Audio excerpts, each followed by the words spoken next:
energy, it's great. You know, it's like this is something that anybody can go on stage with. You're automatically cool because you have that guitar.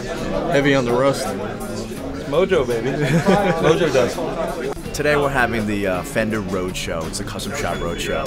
The guys from the Fender Custom Shop are here shaking hands and kissing babies and just talking about guitars. It's, you know, it's just a big freak out, big guitar freak out.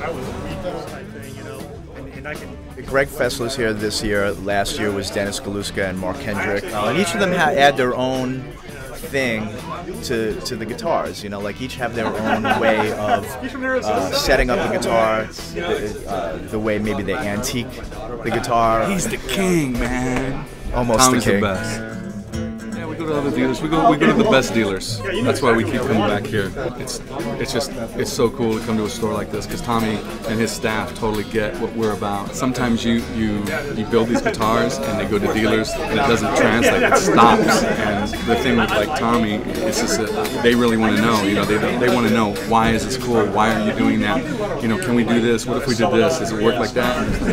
This is a master built guitar. It's master built by a gentleman named Jason Smith. It's a template and specs that we spec'd out here. Call it the Music Zoo Ultimate Relic. It's basically about as beat up as it could possibly be. It's not just for looks. When you take off a bunch of the finish and the paint, the guitar solidifies a little more.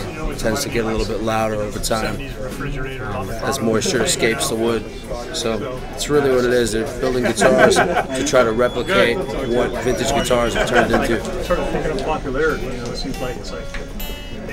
Can't tell you how many players come in here that play. They're players, they're great, you know, but they're not famous. They're accountants by day, and then at night they play guitar and they just happen to be amazing.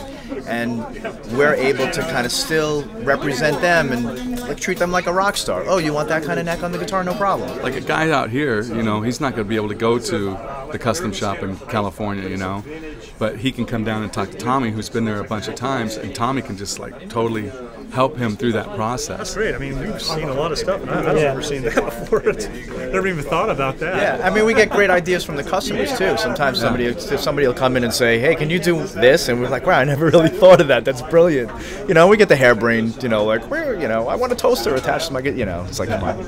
But for the most part, people have great ideas as well, and we listen. I think that the smaller stores have the ability to, like, I'm here every day, so I talk to my customers every day. So I get to hear what they're saying. I think the bigger stores sort of lose that in some way, shape, or form because they're just not really hanging out with the customers and talking and seeing what's going on. And, you know, and I'm able to relay that to Mike because I'll just call him up on the phone and go, "Hey, dig this. This guy just came in and he just said this." You know, and I think that's important. You know. This is an idea I had for a custom shop telly, based on obviously the Fender Blackface amps. Obviously the grill cloth that you see on Fender amps, the Fender amp logo. The pick guard is Tolex, like the Fender amps have on the back and sides. Amp knobs, even an amp switch and a little light that would go on when you plug the guitar, a cable into the guitar. Like I said, I swear to God, that would make the Fender calendar, no doubt about that. That would be a front cover. I've never seen. They like it. So far, it's a hit. So maybe I'll get a quote on it and see how much it's going to run. Cool. I'd really like to make it. It'd be fun. Yeah. It's actually a lot of fun to make. So there it is. It's just a great idea. Just walk in. This here is it's another Music Zoo exclusive. It's the vintage master built knot rod. So there's no truss rod in the neck. This gives you a ton more sustain. It's built with the strongest quarter sawn maple that you can possibly get. And a lot of the guys at the custom shop, Leo Fender at one point, believed that that was the way to go.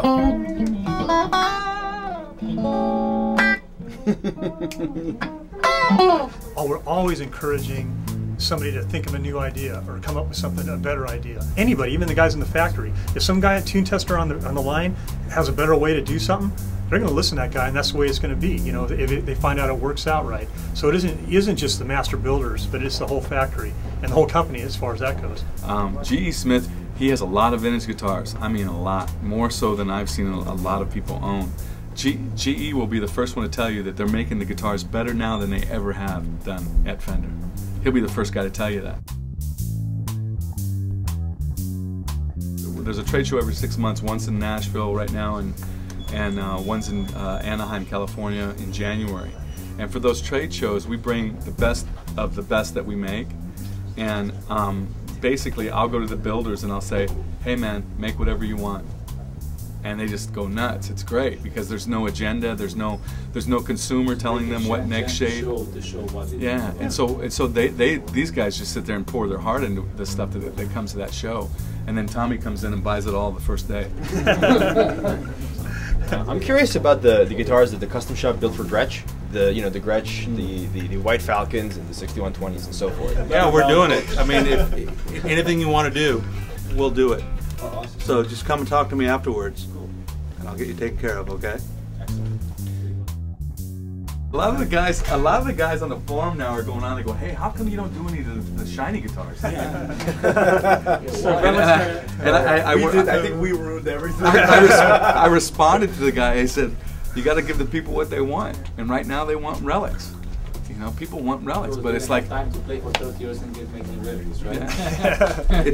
We'll make whatever you want. I think that the argument for the relic guitars is really, well, I could buy this vintage Strat for, I just saw a guy that spent 150 on like a 59, Sure. Or you could spend, $4,000 or $5,000 on the guitar that plays as good, and you're going to actually play. You're not going to play the $150,000 guitar. John Mayer's recording his new record. He's recording his new record in Los Angeles right now at this house, right? And we had to go up there to do some videotaping and some other stuff. And so I called John and I said, "I'm coming up. We're going to come up and talk a little bit, spend a couple of days." He goes, "Yeah, great." He goes, "Bring some guitars." First thing he says, "Bring some guitars." We took one of these up there because this is something new that we've been doing, and it's a different voice. It doesn't sound like a Tele really, because of the pickups and because of the wiring that's in it. We got home the next day. He had a picture of this on his little website, on his blog, and he said, "The La Cobranita." He goes, "This guitar sounds amazing." And he goes, "I think this record's going to be a rock record." John Mayer gets the same amount of attention when he comes to get a guitar built as you would. Same thing. If you're getting a master built guitar, we'll call you up and say, "Hey man, we're getting ready to build your guitar. What do you think?"